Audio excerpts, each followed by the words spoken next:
British Prime Minister Rishi Sunak, and we may still be getting used to it a bit, as it's only been a fast-rotating chair at 10 Downing Street in the last few months. It once seemed surreal that Boris Johnson would be pushed out, and I don't recall many saying that his immediate successor, Liz Truss, would hardly make it 50 days in office, making her the shortest-serving prime minister in the United Kingdom's history. But Sunak stands out. He's the first son of immigrants to become premier and one of the youngest and most wealthy to lead the country. So we're joined for further discussion on the issue by Phil Dave, broadcaster and producer, and Jonathan Liss, journalist and commentator, both coming to us from the UK, which gives you the expertise, gentlemen. Thanks. Jonathan, come to you first. I mean, for those of us who blinked here, what happened to Liz Truss? Well, what didn't happen to Liz Truss? She was exposed as having terrible political judgment. She had extraordinary arrogance in promoting an agenda that was completely different from the 2019 Tory manifesto that got the Tories into power. And she thought that she could do whatever she liked in power, but the markets disagreed. And so did the British public, which made her the least popular prime minister in modern times. So she had to go. And Rishi Sunak is the answer. It all happened so fast here. And Phil, coming to you on Prime Minister Sunak here now. I mean, it seems like a really big deal. I mean, I first want to touch on this, you know, his ancestry a bit here. Is this a type of Obama moment for the UK? Well, first and foremost, can I just say, I think a fairer analysis of what actually happened to Liz Truss was that the left-wing bias that we see so often now in the media didn't exactly give her a chance, and a fair hearing for her policies to actually work for the UK, which many believe they would have done given enough time. But that's another story. It was extremely rapid. I mean, it's a point to mention here. It felt like she didn't have a chance to really even get on her feet in office. Can we just get one thing straight? Sure. Can we get one thing straight? It wasn't left-wing bias. It was her own party. They're not left-wing, Phil. They're highly right-wing, and they saw that she was a dud, and they got highly right-wing. Are you joking me? Do you know what highly right-wing is, Jonathan? Come on, for heaven's sakes, man. Well, she was toppled from within. I mean, it's her own party who got rid of her, Phil, here. So I don't know what the undoing was. It's her own party. Yes. Anyway, I think they got rid of her because they saw sort of the way that the media were quite wrongly trying to destroy her premiership before it even began, and sort of implying that she was going to be so useless, thus making her incredibly unpopular with the voter. The Conservatives saw the absolute plummeting that they had in the polls. What about Sunak? Does he have better prospects or chances to take on that media, to take on the realities? I mean, what are his prospects? How many days will he be in office? Okay, who only knows?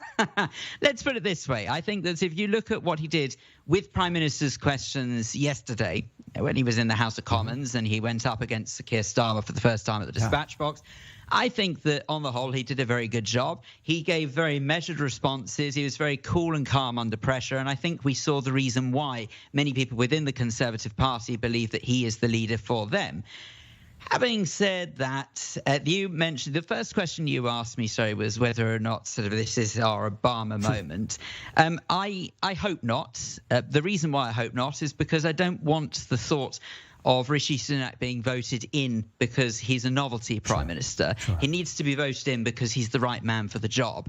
And this is one major problem we have in the UK now, is that everyone is so obsessed with what's dubbed box ticking, just making sure that the right faces, the right people are seen to be doing stuff, so it's an equal opportunity. Jonathan, I want to bring you into this again here. And sorry, there's another couple layers to Sunak I want to add here. His age. I mean, I think he's the youngest prime minister in some 100 years. He's 42. And his wealth, of course. I mean, he's estimated to be worth around $730 million, possibly having more money than the monarchy. Maybe. Does that matter, Jonathan?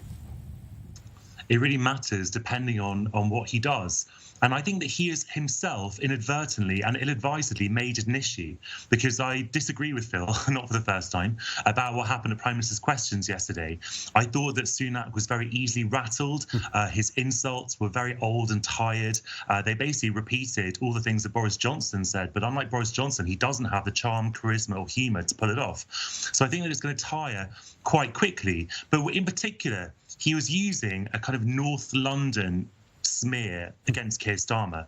North London is a kind of political shorthand in British political lexicon for out-of-touch elite. It also, I'm afraid, often is an anti-Semitic smear, which I don't think it was in this case, obviously.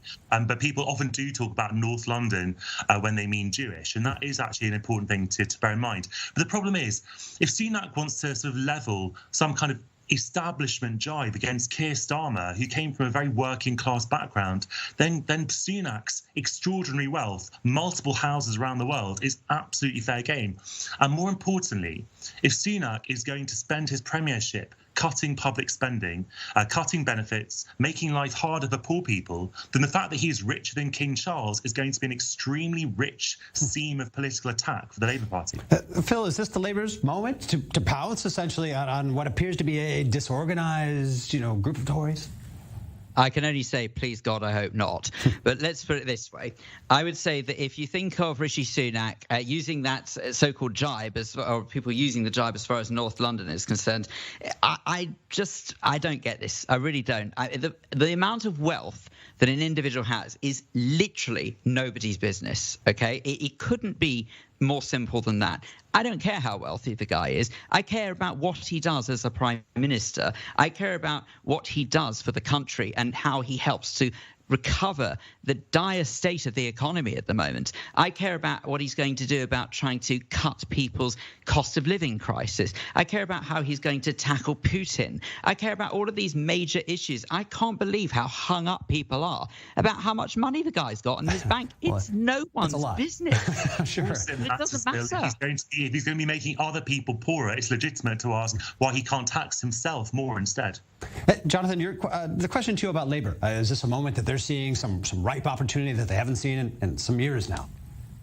Well, it's a difficult question because obviously it was better for the Labour Party when Boris Johnson was there because he was so unpopular. It was certainly better for them when Liz Truss was in power because she was also, even less popular than Johnson. So Sunak does present a new challenge in a sense, in that he's very photogenic, he is a lot slicker than Truss, but at the same time, he is extremely arrogant, and he's not nearly as good at this as he thinks he is. He's obviously very young, as you said, and he's got this idea that he's something special. Really, the luck that he's had is not talent. It's a lot of luck. He's been in the right place at the right time. And actually, we're already seeing that he has a really poor political judgment. At the moment, we have already a scandal in his premiership about the appointment of Suella Braverman as Home Secretary, who was sacked by Liz Truss a week ago for a breach of national security. So there are a lot of questions being asked about why Sunak appointed her. We know the reason, which is that she pledged him his support. I must interject, gentlemen. I'm sure the two of you can carry on. Phil, keep it to 10 seconds. We're running out of time here. 10 seconds. You never thought I'd say this. I agree with Jonathan. He has got poor political judgment because he reversed the ban on fracking, which is absolutely disgraceful. A lot of issues on the table here. Jonathan, Liz, Phil, Dave, thank you both for being with us.